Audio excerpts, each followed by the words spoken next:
While some may threaten violence at the mere mention of a Christmas movie before December begins, Netflix is delivering the goodies with a new holiday comedy, Best Christmas Ever. It stars Heather Graham and Brandy Norwood. So is this one going to make you jolly or want to hurl coal? Every Christmas, Jackie sends a boastful holiday newsletter that makes her old college friend Charlotte feel like a lump of coal. When a twist of fate lands Charlotte and her family on Jackie's snowy doorstep just days before Christmas, she seizes the opportunity to prove her old friend's life can't possibly be that perfect. So we've got Heather Graham as Charlotte and Brandy as Jackie, and they were friends, but as the years passed, Charlotte became more cynical of holiday family newsletters, going so far to believe that her friend was completely making up all of the items in their yearly recap.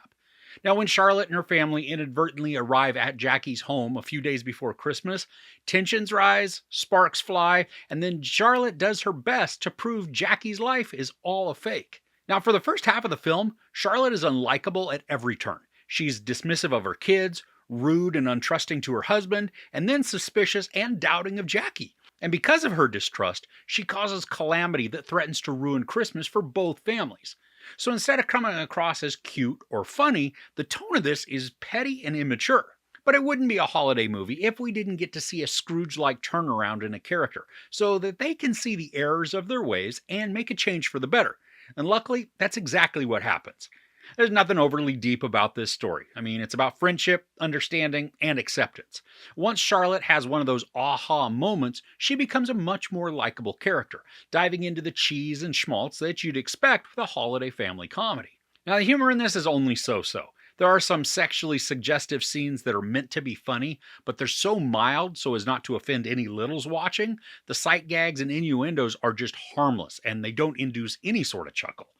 Now, some of the antics that the kids or the adults get into, they're cute, but this is a no-stakes type of story.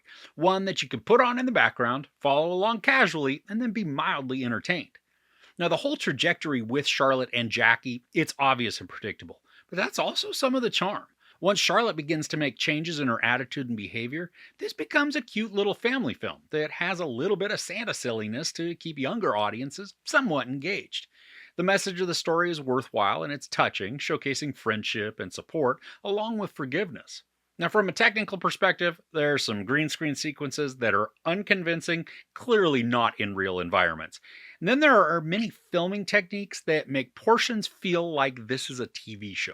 Like, we'll have a camera that will start on a subject who's unimportant to the scene, and then follow them as they walk, and then pan up and on to the stars who are engaging in some sort of discussion or action. I mean, there's nothing groundbreaking here, and I don't think anybody expects there to be. Now, one of the highlights in this is the couple of kids that appear.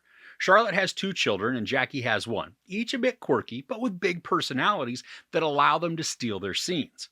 Madison Sky Valadum plays Beatrix, Jackie's genius daughter, and while she can come across as a know-it-all, her delivery helps to remove the annoyance and instead showcase her enthusiasm for the role. Now, the movie's a short one at just 80 minutes, and some repetitive sequences feel as if the story is treading water, not moving forward or backward, but instead just stalling the momentum. And most of the story, though, does move quickly, mainly because character development, it's shallow, and it's quickly told to us. Really, though, I mean, we don't need a ton to form opinions on the characters. I do think getting to know some even more would help with the emotional attachment and draw when the story takes its dramatic turn. But because of the content, the weight is naturally included for anyone whose heart is larger than the Grinch's.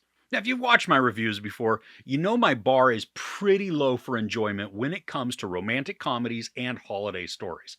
All I'm looking for is a decent story with some enjoyable characters who ideally can make me laugh or care about their journey within the story. Here, while I didn't like Heather Graham's character at all for like 40 minutes, there is a huge redemption arc that turns the tide. Is that growth rushed? Yeah, absolutely. I mean, it's not earned through developed change, but this is supposed to be just a lighthearted story. So to have the villain learn their lesson and change their ways quickly, it just means the plot isn't dragged out unnecessarily. So if you need a new Christmas movie before the onslaught of holiday films arrive, and you don't mind a simple and basic narrative with characters who learn a lesson in a story that you don't have to be completely invested in to follow along, then Best Christmas Ever, it's going to fit that bill. I know it's not the most glowing of recommendations, but it is an okay entry to slowly ease us into the holiday spirit. There's no sex, nudity, or profanity, just a tiny bit of violence. I give Best Christmas Ever 2.5 out of 5 couches. So, when do you start watching holiday movies? And do you have one that you kick the season off with? Well, now, we used to start the holidays with The Muppet Christmas Carol. Now, though, we switch it up a bit. Let me know yours, though, in the comments below. If you enjoyed this review, please give it a like. Also, don't forget to share and subscribe. I'm Chris. This is Movies and Munchies. Thanks for couching with me.